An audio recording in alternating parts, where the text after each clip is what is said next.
Vasudhaiva Kutumbakam. The world is one family.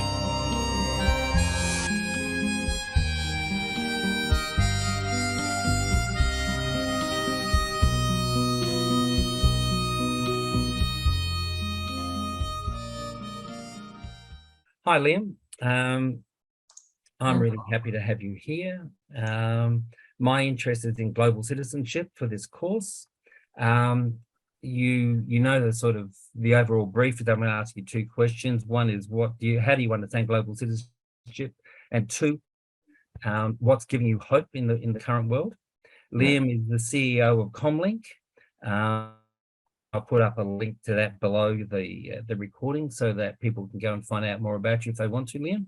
Sure. You're welcome to use this little YouTube clip as part of any resource thing that you wish to use it in. I just want to take you back to your ill-spent youth. Jack Kerouac, who was a beat poet. He's been dead for what, 30 or 40 years or something like that. Yeah, a long time. Yeah. But you know, he was a very special man in the 20th century, particularly for American poets and so on, but I think more for a whole generation. Now, Jack inspired a series of really deep and long-lasting friendships.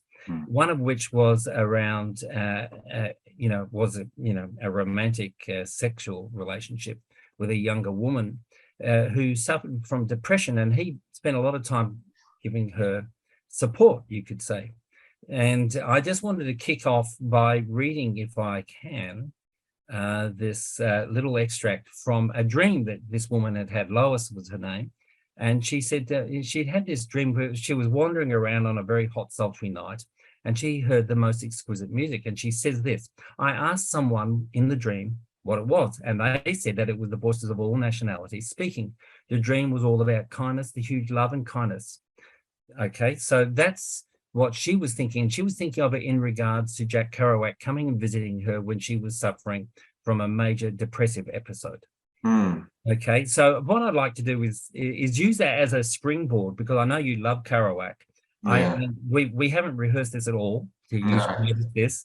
Yes. So I'd just like you to speak to global citizenship as you understand it, possibly within the context of your own work as the CEO of a major caregiving organization, and then segue straight into an example of something that's giving you hope today.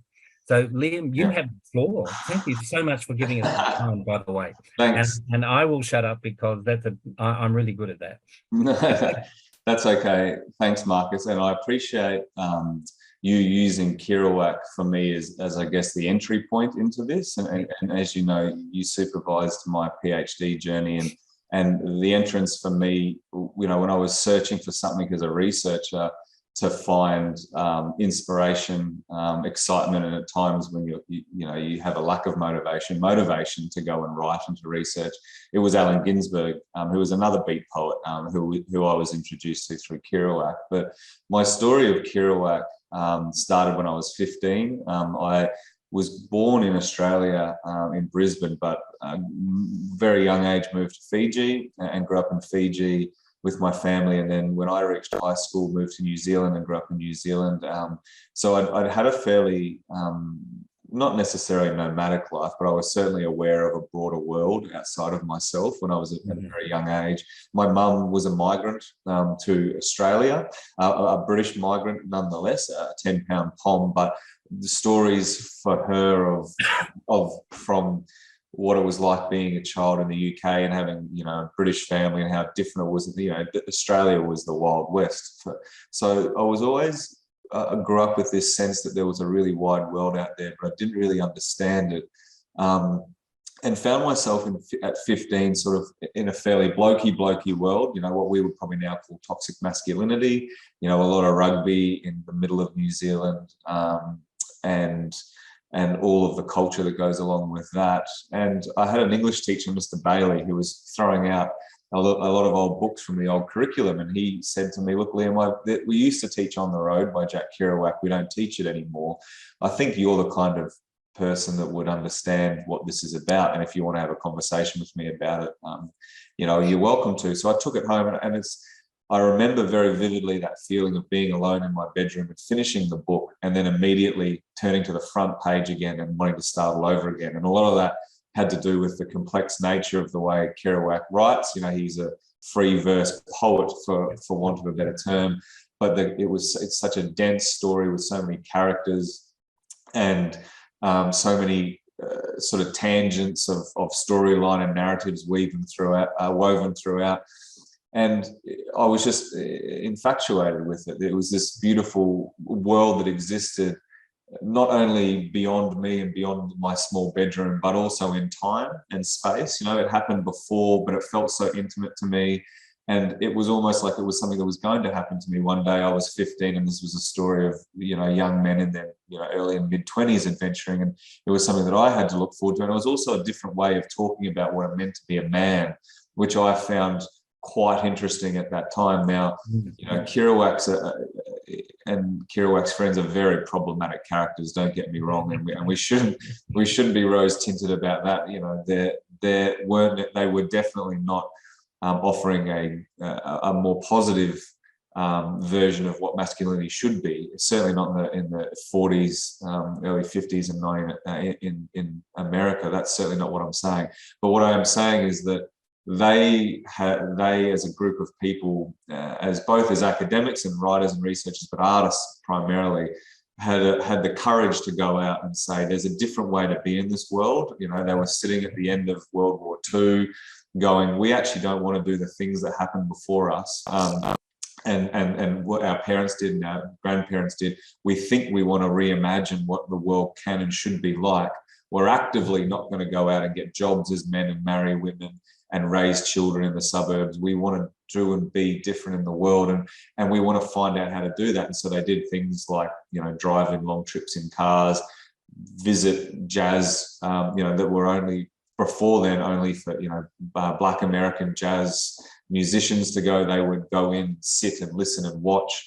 They went down to Mexico, so they tried to push the boat out in terms of what it meant to absorb the world in a different way. And for those people, you know, the United States at that time was global. You know, that was global citizenry. You know, the thought of going anywhere further than that, you know, came later, and they then eventually moved beyond that.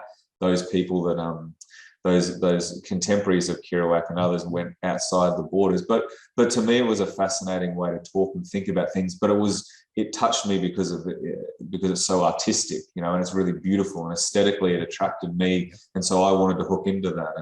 And even now, when I find the need for inspiration or motivation, I'll always go back to On the Road or Kerouac and others to find that hope that you spoke of before, you know, and to find that motivation and inspiration.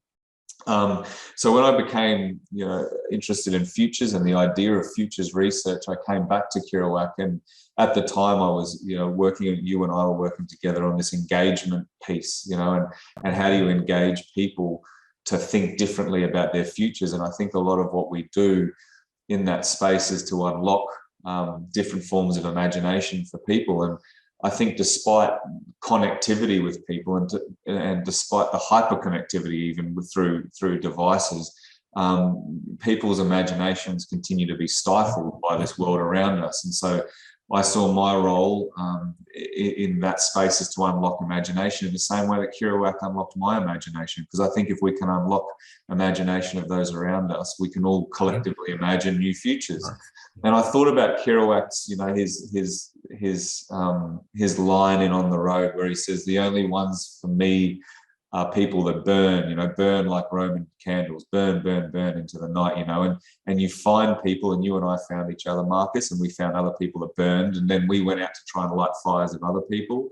And I think that you know, there's inspiration there when you find those people that you didn't know existed before that were burning, and then you kind of put your Roman candles together. And then so at the moment I've been doing some work, as you know, with the Centre for Post-Normal Policy and Futures Studies.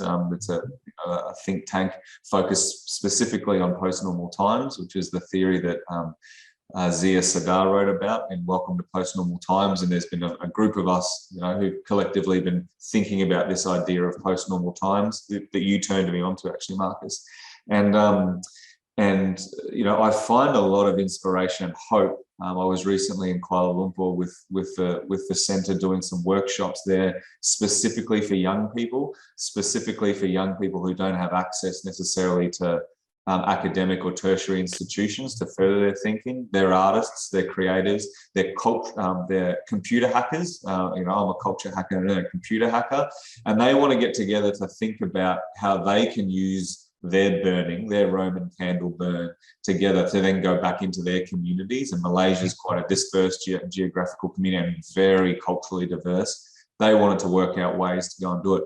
And my goodness, the debates that they had about things like ethnicity and nationalism and feminism and democracy and what democracy means in Malaysia were really hopeful. You know, like there was some very, you know, and you know, for people that don't necessarily have access to that academic stuff, but were able to self-teach, you know, and able to access those things and continue to burn their own Roman candle through that, I found, you know, really inspiring and continue to be inspired by that. So there's some great stuff going on there that I enjoy. Yeah. That's really good.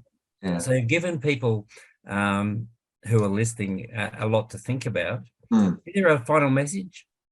Yeah, the one thing I just want to leave people with, and because of the theme of Kerouac, it occurred to me when we first jumped on the call, Marcus, you know, one of my favorite, if there's the end of On the Road, he talks about his best friend, Dean Moriarty, and Dean Moriarty and he have been on this trip together, and they wondered where they are, and he's sitting on the edge of the river and he's looking out at the moon and he's thinking to himself, no matter where Dean is, you know, Dean's looking at the same moon as I'm looking at, you know, I'm looking at this moon, Dean's looking at that moon, and then he makes it, and then he uses this, he says this really beautiful thing where he says, you know, God's looking down on all of us, but what is God anyway? God is just Pooh Bear, you know? And it's this really beautiful, like, weaving between the moon, where we've all got this shared moon that we all look at and we're sharing that same moment, and we've all got God. And then he very quickly wipes God away and says, well, God's just Pooh Bear anyway, like that. And it's his, so he mixes his metaphors in a really beautiful way. And as you know, there's metaphors everywhere. And I think about what he was saying to us in a very beautiful,